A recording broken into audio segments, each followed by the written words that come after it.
આજે આપણે રક્ષાબંધન માટે દુનિયાની સૌથી ઇઝી સ્વીટ બનાવીશું કે જે ગેસ પણ ચાલુ કરવાની જરૂર નથી, એટલી આસાનીથી બની જાય છે અને 5 મિનિટની અંદર બની જાય છે. તો એના માટે આપણે એક મિક્સિંગ પહેલાં બાઉલ લેવાનું છે. એની અંદર આપણે મિશ્રણ એક તૈયાર કરવાનું છે. જે મેં આ 1 વાટકીનું માપ લીધું છે અને બધું એ જ વાટકીથી લીધું છે. આ મેં 1 વાટકી મિલ્ક પાવડર લીધો છે અને 1 વાટકી જે કોપરાનું છીણ આવે છે ડેસિકેટેડ કોકોનટ એ લીધું છે અને અડધી વાટકી મેં દળેલી ખાંડ લીધી છે. અત્યારે આટલું સ્વીટ કરું છું, મીડિયમ જ થશે આ સ્વીટ, પણ તમને ઓછી લેવી હોય તો તમે હજી 1 ચમચી ઓછી કરી શકો છો. ત્યાર પછી ફ્લેવર માટે એલચી પાવડર લઈએ છીએ. તમારે જો વેનીલા એસન્સ કે કેવડા વોટર લેવું હોય તો તમે લઈ શકો છો. ત્યાર પછી અંદર ટૂટી ફ્રૂટી લઈએ છીએ અને હવે પહેલાં એક વખત આ બધું જ ડ્રાય મિશ્રણ આપણે તૈયાર કરી લેવાનું છે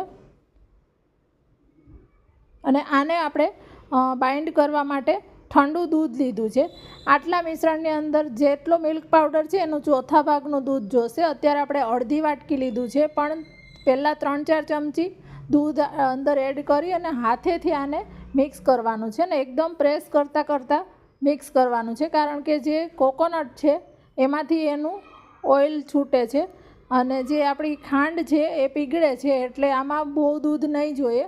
હવે આપણે એક વખત બધું ભેગું કરી અને થોડું આ રીતે દૂધ અડધી ચમચી જેટલું છાંટતું જવાનું છે. મેં આ ફરીથી અડધી ચમચી કરીને દૂધ થોડું છાંટીને ભેગું કરી લેવાના છે આપણે. જુઓ, તમે જોઈ શકો છો કે એકદમ જ આસાનીથી આ બધું ભેગું થઈ જાય છે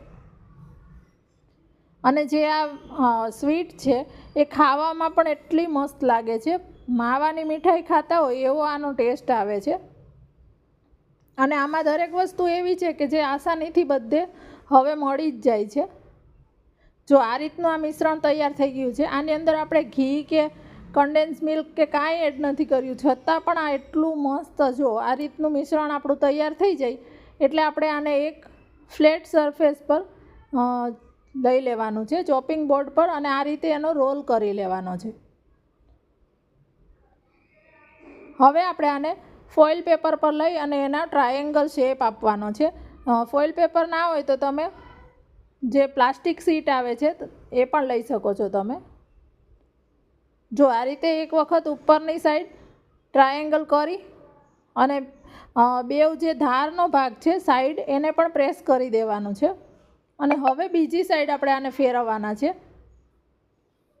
અને બીજી સાઈડ પણ એ જ રીતે ટ્રાયેંગલ શેપ આપવાનો છે. આને તમે ગોળ કે સ્ક્વેરમાં કે કોઈ પણ શેપ જે આપવો હોય તે તમે આપી શકો છો. અત્યારે આપણે ટ્રાયેંગલ શેપ આપીએ છીએ અને હવે ફરીથી ત્રીજી સાઈડ ફેરવી અને ટ્રાયેંગલ શેપ આપીએ છીએ. આની પહેલાં પણ મેં રક્ષાબંધન સ્વીટ ની રેસીપી શેર કરી છે. જો તમારે એ જોવી હોય તો હું લિંક એની ડિસ્ક્રિપ્શન બોક્સમાં એડ કરી દઈશ. હવે આ શેપ આપી દીધા પછી જે ફોઇલ છે એનાથી આને કવર કરી દેવાનું છે અને એકદમ સરસ આ રીતે શેપ એનો મેન્ટેન રાખીને કરવાનું છે અને આ એકદમ આસાનીથી હેન્ડલ થશે, એવું નથી કે હેન્ડલ નહીં થાય. બેવ સાઈડથી જે ફોઇલ પેપર છે એને બંધ કરી અને એક વખત આ રીતે ફ્લેટ કરી લેવાનું છે. જો તમે જોઈ શકો છો, આવું કરવાથી આનો જે સરફેસ જે છે એની એકદમ પ્રોપર લીસી એની થઈ જશે, એની સપાટી છે. એટલે ત્રણેય સાઈડથી આ રીતે કરી અને હવે આને આપણે ફ્રીઝમાં સેટ થવા માટે 10 મિનિટ માટે મૂકી દેવાનું છે. 10 મિનિટ પછી આપણે આ ફોઇલ પેપર કાઢી લઈએ છીએ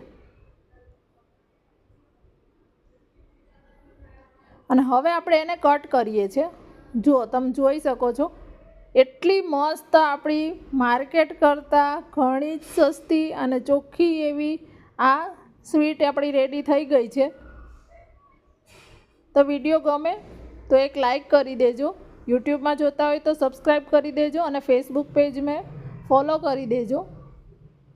તમને આ રેસીપી કેવી લાગી કોમેન્ટમાં કહેજો અને હા, રેસીપી ગમતી હોય તો પ્લીઝ શેર કરવાનું ભૂલી ના જાઓ, શેર પણ કરો અને બીજી રક્ષાબંધન સ્વીટ પણ તમે પેજ પર, ફેસબુકમાં જોતા હોય તો પેજ પર, અને યુટ્યુબમાં જોતા હોય તો ચેનલ પર મળી જશે. થોડા દિવસ પહેલાં જ મેં શેર કરી છે.